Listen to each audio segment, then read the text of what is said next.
After competition, I started doing film work, and I put together about, I guess I worked at 8 or 9 of them, and I went from actor to producer, worked with Keith Strandenberg, who took me under his wings, and the great thing about Keith Strandenberg is he's done 9 movies already, or 10 movies already. So he not only showed me the ropes, but he taught me how to become an associate producer, a co-producer. We started producing films together, became best friends. We worked with NG out of Hong Kong with seasonal films. We did 3 films with him. 1, 2. I also started producing kids' videos, writing books for kids. One video I did was called Self-Defense for Kids. And I talked about how to defend yourself, self-defense, without hurting the other child. Look at that. He put his foot down and he could take a nap before some of you did it. So most of the time a child is picked on in life, he's picked on by, or she's picked on by somebody they know, not a stranger. So what I did was I came up with alternatives, and it was real simple maneuvers. Somebody grabs you, you reach around, you grab them, you hold them down. And I had 4 or 5 moves like that. Right side forward to them. The great thing about it is it's funny how everything always goes back to Jackie Chan. Keith has done all of these wonderful things, and he's done a Jackie Chan film. So it's been a feather in my cap. 1, 2. I got into the martial arts in 1971. A college roommate of mine, a friend of mine, John Bellinger, was a green belt in karate. So he took me to the first karate class. I saw a little guy defending himself against a taller guy while they were sparring. And I just had never seen karate before, and I was captivated by it. My strategy in becoming the #1 is that I had a goal to be #1. And at first you don't think in terms of that, you just want to get better. And then I started doing things along with friends. And it's not just me. I had a great friend named Mike Geneva who was just really sharp and smart fighter. And we would start analyzing techniques. And one of the things that kind of revolutionized the way we fought compared to the rest of the country was, and I get this, you have 4 movements in your side kick. You're in your stance, you pick it up and chamber it, and after you chamber it, you throw it out, and then you bring it back in. That's 4 movements. All karate schools in the world, regardless of styles, teach this way. 1, 2, 3, 4. We didn't like #1. We did not like chambering the legs, because when the punch would come at us, it's the same time we would chamber a side kick. So as the punch was coming, our leg is chambered and we were hit. So we decided together, and we said, we're going to take out #1. We're going straight to #2. So what we did was we forgot about the chamber, getting the knee up real high, and we picked the heel in a direct line between us and their opponent. And that was so different because now we stopped our opponents from attacking us by putting our foot right in their line. And right in the line, as they would come and attack us, they'd get hit. My instructor, he was pretty tough Korean, tough instructor. He would count how many people I broke their ribs. I was a white belt during that year and 1 month. And I had 52 notches, he called them. I had broken 52 people's ribs with my side kicks. So you can see that I was obsessed by the side kicks. I trained by the side kicks, but being somebody that's slender, and especially with gear, I had to develop a technique that could stop that larger person from just, controlling me. It was extremely beneficial that I came at the era that I got to see Bruce Lee, I got to train with Jackie Chan, I got to train with Bill Wallace, Joe Louis, Jeff Smith.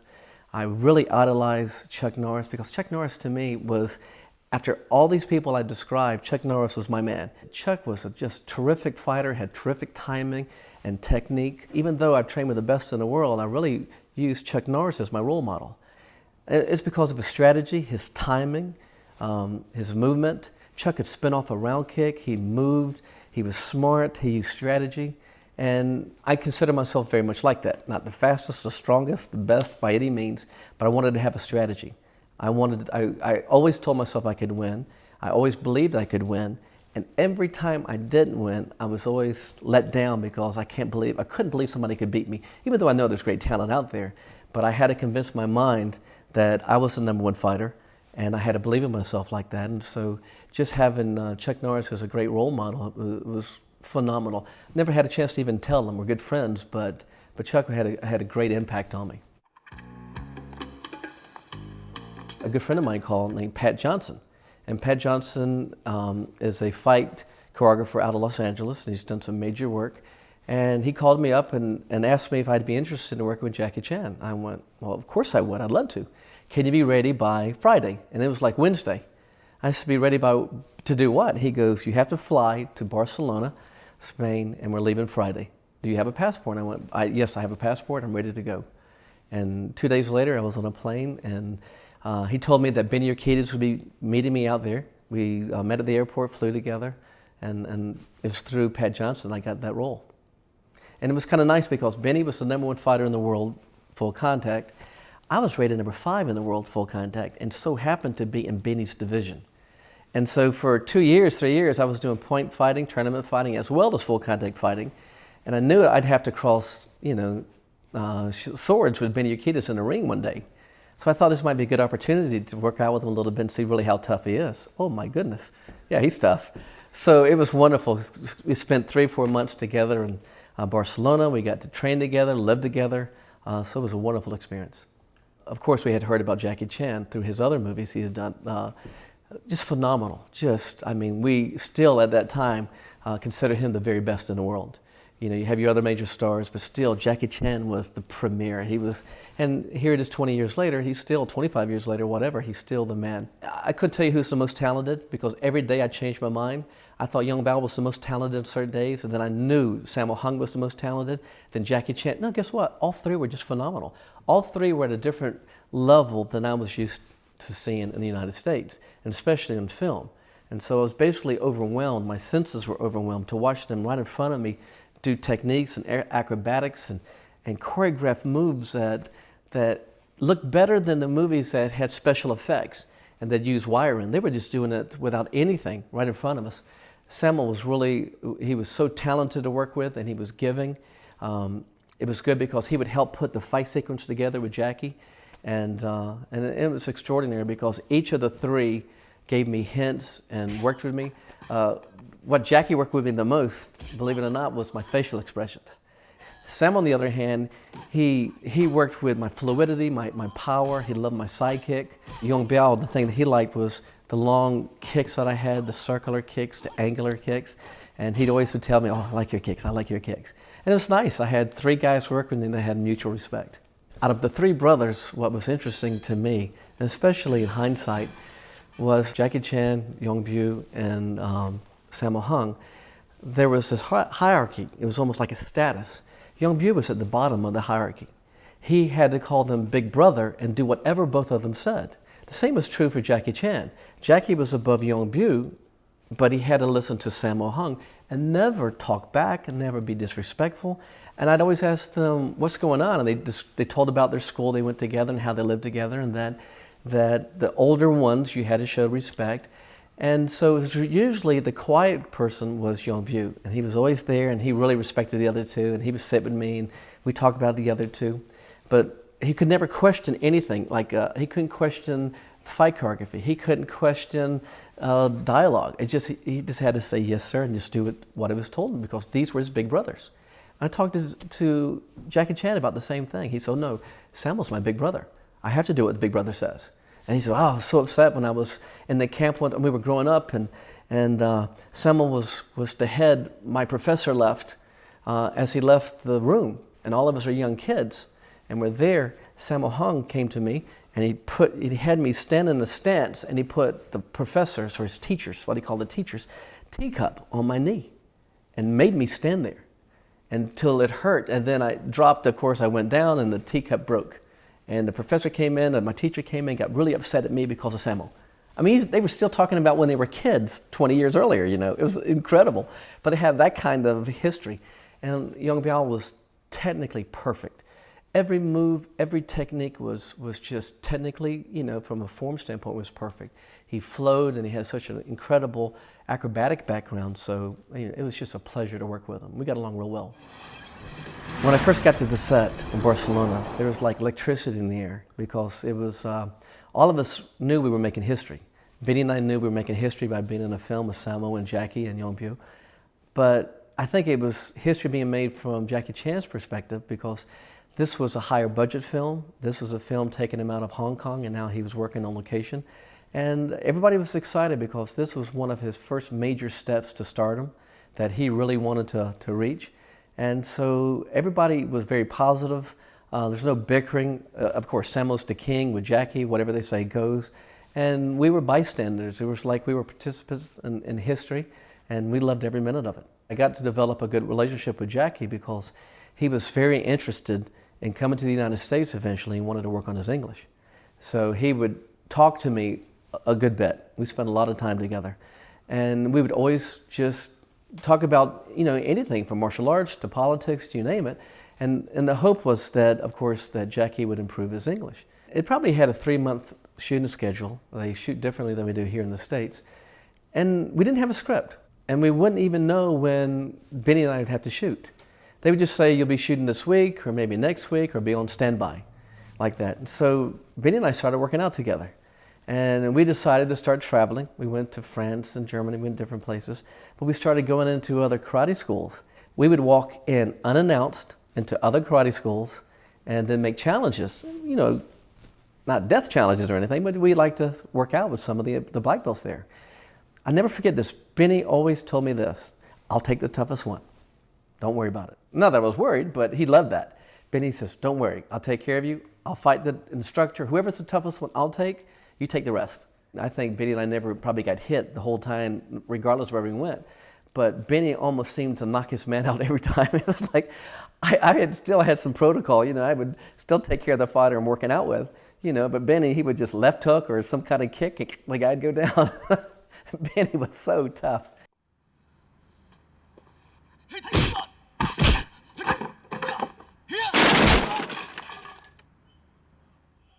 I think this single moment working with Jackie had the greatest impact on me in martial arts choreography, because I have also put together other films and worked as the fight choreographer. We were getting ready to fight, and we were at the courtyard where the bulldozers were. And I had not worked out or thrown kicks with Jackie yet, or Samo. They haven't even seen my talent. Now they knew who I was, and they knew Benny, but they hadn't really seen me do anything yet. And they hadn't at that time started choreographing the fight sequence. I see Sam over there, I see the crew getting ready, everything looks final. We're getting ready to shoot. Shoot what? I mean, we haven't done anything yet. We haven't gone through the choreography. Jackie turns, looks at me, and says, throw some kicks. I threw some kicks. Jumps, spins, rounds, side kicks, and I'm an aerial kicker, so it looked pretty good. He goes, good. And he sat like this, and I'll never forget it. Took his hands, and as he looked at me kicking, he started doing this. He started tapping on his legs. Bump, bump, bump, bump, bump, bump, bump, bump, bump, whatever the beat would be.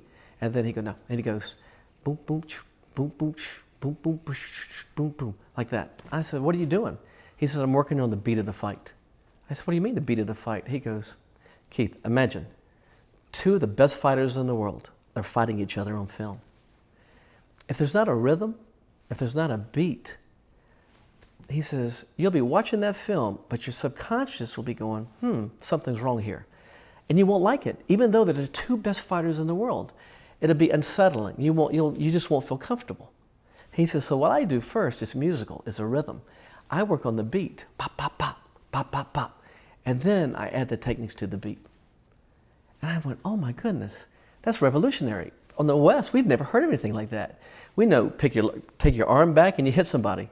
Somebody comes in, you kick them and they drop. But actually hearing somebody that choreographs films talk about the beat of the film and the choreography of the film, I mean, I literally want to get a pen and go, thank you, master, and write it down. Our first fight scene, really, actually, with Benny and I fighting the 3 good guys, was when we were fighting them at the night scene. It was a street scene.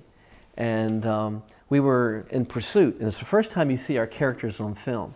The thing that I enjoy the most is Benny and I are walking down the street, and they're the 3 guys with 3 brothers, Yongbu, Jackie Chan, and Sammo Hung. And they're standing there, and they're in a karate stance and look really good. And then they look at us. And then when I saw the film, what I loved so much, and this is after the fact, was the music they put over it. It was the coolest music I ever heard. I mean, it enhanced the scene. We're like so cool where the bad guys walk in to fight them. The thing that sticks out in my mind is not only how wonderful they were, how gifted they were, but they took so much pride and precision on just the maneuvers after the fight scene. After we do, right before they fight us, I mean, what they worked on and rehearsed the most, which was incredible, was they all high-five each other and they do some little move where they go like this, but they had to choreograph that. And they spent as much time on that, doing this and how they presented themselves on their high-fives and their little moves with their hands. And I was like going, this is incredible, how much effort and timing, because everything was timing. And then when we exploded, I fought Jackie, and then Benny went off fighting Samo. And I was so cautious not to hit him too hard with my techniques. And one of the techniques they had me do was a spinning back fist, which is a dangerous technique. And you better have good timing, and you better have a good sense of direction, because when you spin and your arms out like that, you can really hurt somebody. But it came off without a hitch. Something that Benny and I really enjoyed after the fact, after we saw the movie, was, and it's so funny to us because from an ego standpoint, here we are just fighting the good guys, and we beat them up. They look at each other and they go, they're too tough, let's run. And we're thinking we're fighting the two toughest guys or three toughest guys in the world probably, just phenomenal fighters. And they're on film, they're actually saying to Benny and I, oh, they're too tough. And so it was really fun just to have that on film. And now we got to the point to where Jackie's in a terrific fight with Benny Urquidez. My job is right in the middle of this encounter, Jackie Chan is going to do a jump spinning kick and go over Benny Urquidez's head. Sammo Hung wanted me to time my sliding side kick and have my side kick hit Jackie Chan in the chest and knock him down. I looked at it, I kind of rehearsed a little bit, and I said, I can do it, let's go. So I got right side forward, my trusty right side kick, and as we're getting ready to say action, Sammo looks at me and says, what are you doing? And I went, well, I'm ready. He goes, change sides. I said, what do you mean change sides? No, I want to kick my right side like an idiot, somebody who had no experience. He smiled and he says, Keith, the camera's over here. We want to see your face. Or, we can't move our whole production and close down our set because you want to use your right leg. I changed sides and I went, but you don't understand. My left leg's not as good as my right leg. I don't think you want me kicking anybody with my left leg. I just can't control it as much. So I did it anyway. I timed it perfectly and I hit Jackie over and over, 7, 8 takes. I'd hit him with my heel, I hit him too hard, I hit him in the chest, I'd knock him down. I always felt bad about it, that I didn't, have the control that my right leg would have had.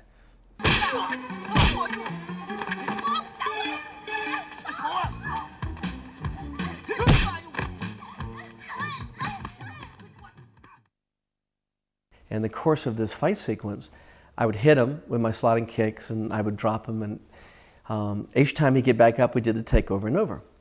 My last take, I was tired, it's like the 9th or 10th time, and I slid up, and as he was jumping over Benny Urquidez, Jackie was landing, and at the same time he was landing, I caught him with my left foot, my side kick, I caught him right in the throat. As I caught him in the throat, I could tell my foot went inside and maybe crushed his windpipe. I didn't know what happened. But as soon as I hit him, I knew automatically there was danger. He fell to the ground, and I broke out of character. And you're supposed to stay in character from an actor's perspective until you hear the director say, cut. Then run and help him if you want to help him. But immediately, as soon as I hit him, I stopped and I was panicked because I thought I killed him. And I went, oh, like this. And then I remember everybody was yelling at me. It wasn't so much that I hurt Jackie. They cared about that, believe me. But I've been hurting them for the last hour. No, it was that I broke character, that I didn't wait for those words cut. And now I tell that story, relate that story all the time to aspiring stuntmen.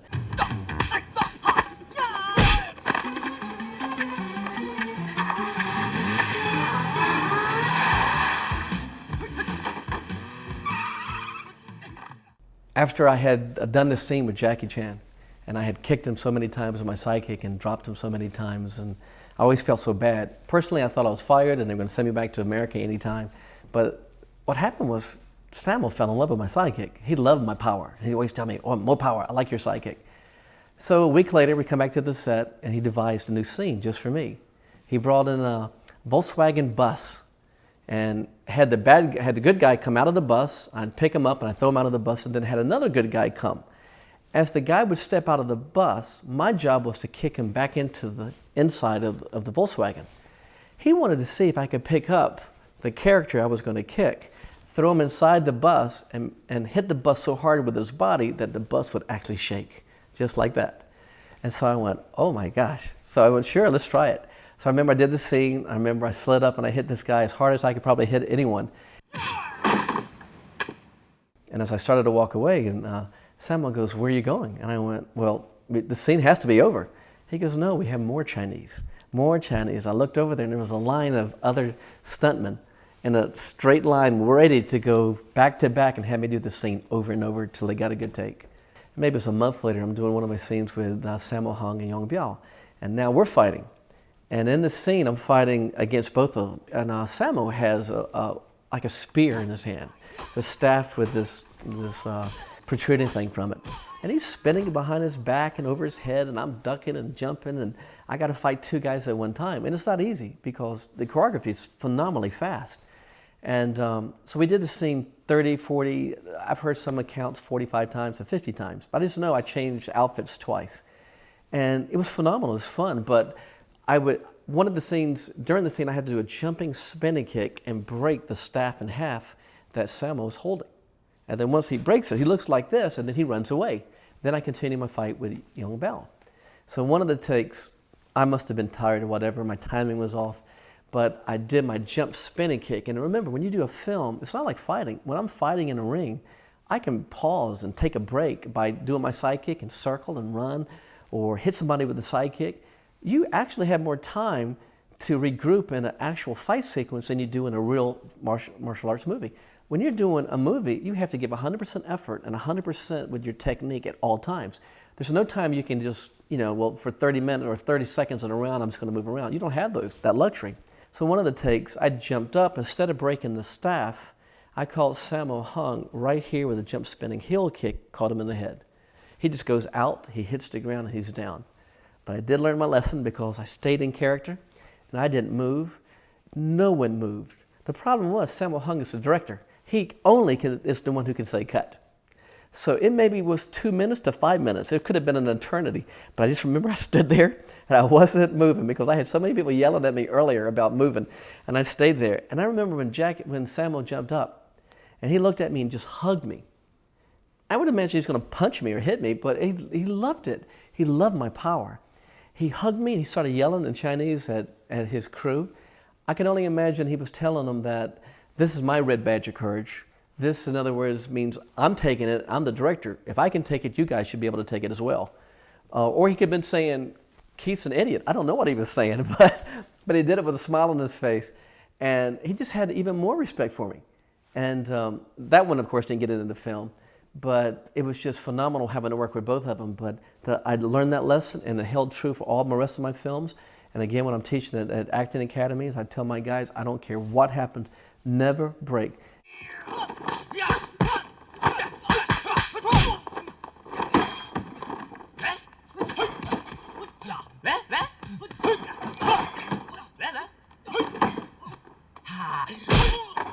Later on, Sammo comes to me and he says, "We have a surprise for you." And I said, "What's that?"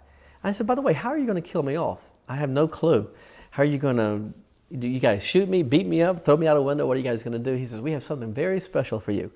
And I said, "What's that?" He says, "Don't worry, it's something very special." So now when that scene came in, the final portion of this scene, they brought in this tray and they had these ceramic vases, like you would pour champagne out of or wine out of. And in it, they had champagne or wine. I just knew it had to be most likely champagne because when it hit my eyes, it just burned. But anyway, so I looked at it, and Sammo says, at the end of the scene, you're going to land in this chair, and as you come up, Yong Biao is going to take this wine glass and throw wine in your face. Then he's going to take the ceramic vase, and he's going to hit you over the head with it. And it has liquid in it. And I went like this, and I kind of popped it a few times, and I went, "Sammo, usually I don't complain, but that's kind of hard." And he smiled, "No problem, no problem." And I went, "Oh, big problems, big problems." I said, "Can I see a knife?" And one of the crew brought me a knife, and I was actually trying to dig some of the ceramic out of the inside to make it thinner. And I said, "Forget it." He goes, "One take." And he actually called me K-Fu, one take K-Fu. And he said, "Or you'll have to do all the remaining vases." And I said, "What's this?" And the entire crew then came into the set. And it was like payback time for Keith Vitali is what it was. Well, Sammo Hung gave me these instructions. Do your choreography, don't change it, but try to catch and hit Yong Biao. You can't hit him. And I'm thinking in my mind, I'm going to catch him. So we start the choreography, and it's just lightning fast, spinning, jumping, kicking, punching. And in the middle of it, I'm amazed in my head how talented this guy is, because I can't catch him. And I'm doing a round kick, and he'll just flip over my round kick. I'll do another technique, he'll flip over that. And I'm really trying to get him. And as he's doing it, he's like, almost has like a little smile, a cute smile, because he knows I can't get him. And I have so much respect for him. So I do a flying kick, and I land in my chair. He does a flying kick and lands in his chair. Now there's a table between us. On cue, I get up, he grabs that wine, he throws it in my face, and the only thing I can remember is, it hurts. It's burning my eyes. As soon as I did this, I went, uh-oh, that's not a good sign. I went, uh-oh. And as soon as I did this, wham!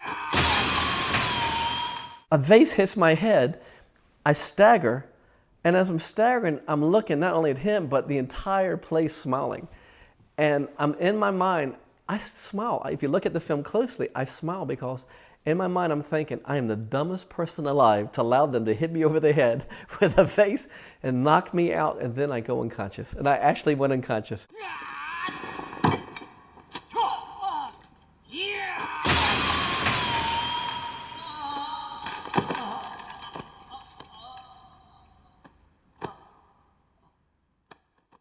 I got up and the entire crew is clapping. And that's their payback for me. I've heard everybody, smacked everybody, not on purpose, but they were so gracious and so nice. And Samuel hugged me, and Jackie's laughing. They're laughing. It was hilarious. But they literally just knocked me out with that vase to my head. And so now when I watch it, I'll slow motion just my smile. It's such a pleasure doing this film. We felt like we were making history while we were doing it, and part of history. Just Jackie Chan's legacy. And after the fact, and when the film came out, I think I had even more respect with my peers, and of course fans and people were so excited to talk to me about my working with Jackie and what he was like. I probably heard that 10,000 times. What's Jackie Chan really like? What's Sammo Hung really like? And each time I responded, they were awesome. They had great attitudes and extremely nice and respectful to Benny and I, and we really enjoyed working with them. And it was nice because I'd have the Chuck Norrises, Keith Hirabashis, and people I respected, a lot of different film stars come to me going, hey, I saw your film. One of them was Wesley Snipes. Oh yeah, I saw Wheels and Mills, I loved it. Just different people like that really appreciated this particular film. I mean, they loved a lot of Jackie Chan's films. There was something magical about this one because, again, I think it was one that took its budget a little higher to put him on location, and it was really keynoted by Benny Urquidez's phenomenal fight with Jackie Chan. And I remember watching the training, and then I was watching the actual shooting of it, and I remember thinking at the time, watching Benny and Jackie as they were actually doing their techniques, that it looked better, just what you see there, than what I would see in movies back home. They had so much intensity. And there was a little tension on the set a couple of days between Benny and Jackie Chan because the way they shoot there is a little different. They make a little contact. They allow you to hit a little bit. And one of the things was in inserts and close-ups, they wanted to see Benny actually hit so they could spritz him. And by that I mean see the spray go off his forehead and his hair. And Jackie was really laying in to Benny Urquidez. And all he had was a little bitty gloves on like this, like, motorcycle gloves. Cut, Samuel, Benny, you okay? Okay? And Benny would do this every single time. No problem. And then, let's do it again. And then he'd do the little 4 or 5 moves, and Jackie would hit him a couple hard times with hooks in the head for the close-ups. Cut, Benny, okay? And Benny would go, no problem, and stare at Jackie Chan, stare at him. And then Jackie would do it again, pick up the intensity and hit him even harder and harder. Benny, okay, no problem, like that. And it caused a little bit of rift like that, and that's when it's been written about before. It got a little heated, and the crew was there, and everybody's there, and Jackie said a couple things to Benny about maybe you and I should get in the ring and fight sometime, like that, joking that way. And Benny's going, you don't want me in the ring, basically like that. But it was not as big as it was blown up to be later, but they were heated at the time, and I think it was just couldn't believe that Benny can absorb this pain. It's like what I told you when had fought him earlier myself. I kicked him in the head while we were just working out. He didn't even feel it. I don't think he feels pain. But I know that later that night we were all out eating together and laughing about it, but it was kind of wonderful just being there and watching him. But just the choreography and how they put that fight sequence together, and then now all these years later is considered one of the best fight scenes of all time. We were getting ready to do the storming of the castle scene where we break into the castle. And we're sitting around at night and they're trying to think of a creative way to get inside that castle. So Jackie looks at me, and I don't know if this was planned or what, because it blew my mind. He goes, "Keith, how would you get in this castle?" And we're trying to think of a creative way of getting in it. And I looked up, and it's an old French castle. It's in northern Spain, but it was originally a French castle. It's over 1,000 years old, and I would imagine it's 40 feet, 50 feet high. And just a rotund type of wall structure going 40, 50 feet high. I looked up there and I went, "Jackie, there's no way really to get up there. You're going to have to go through the gate somehow." He looks, he goes, nah, I have a better way. And he took some sticks that he had, took a stick, and he jumped up and he put a stick in a hole in the castle. And he grabbed it with two hands, he spun around, held the stick, stood on the stick, put his hand out there, grabbed the stick, and went up the castle that way. And I remember thinking, he should be in the circus. Forget being a martial artist. That's the most impressive thing I think I've ever seen in my life. I had only done one film or two films prior, but just viewing films and being a fan of action films, everything was very slow. And the analogy I would use would be John Wayne-ish, where John Wayne, rears back a punch, shows you the punch, telegraphs the punch, and then throws it. And then the guy gets hit, and he's waiting for the punch. Then he throws another punch. And this action is very slow, so to speak. Now I'm in an environment, I'm in a world where there's very repetitive techniques. There's a rhythm to it, there's a beat to it, and there's so many techniques being thrown at you that it's like a chess match. You have to be thinking 4 or 5 moves ahead, because not only are you trying to keep up with their speed and maybe fight one person, sometimes you're fighting 2 people, and you have to know that you have to hit your mark each time, stay in your key light, and be able to block that weapon or duck when that weapon's coming. And you can't be going, now what was that 5th move or 6th move? Because then you could be hit with the technique.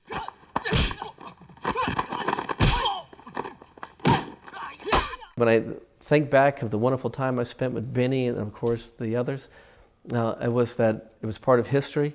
We realized it at the time. It was that I had so much respect for their talents, and I loved that they were gracious as producers and actors, and they shared their lives with me at the time. And I know when I came back to America, I think I had a smile on my face, probably stayed for a month, so I had just a wonderful experience.